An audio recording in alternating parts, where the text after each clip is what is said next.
There was a 17-year-old girl who went to a party one afternoon, just hanging out with friends, nothing as such. But when she left, someone offered her to drive her home. So she ended up in a car with 6 boys. And what happened later was gruesome as hell, but police later said that the windows had been covered up beforehand, like this was already planned. But here's the part that stuck with me. These weren't random guys, sons of politicians, sons of party leaders. One of them, literally a son of a sitting lawmaker. 4 of them got charged with rape.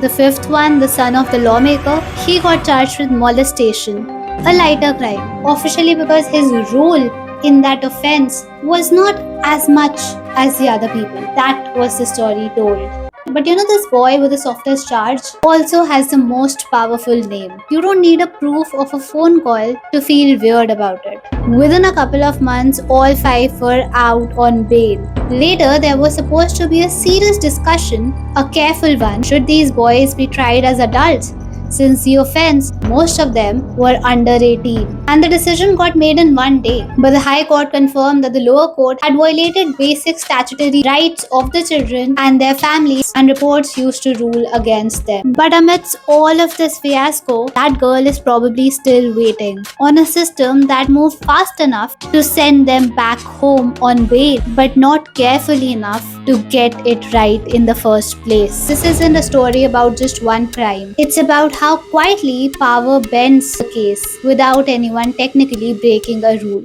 And this year, a movie released loosely inspired by that case named Euphoria. Cases like these stay buried because everyone stops asking about them the moment the headlines go down. So the next time a case like this comes up, ask the boring question out loud. Not that, is he guilty? But what happened to that case? What happened to the accused? Did he actually get punished in time or not?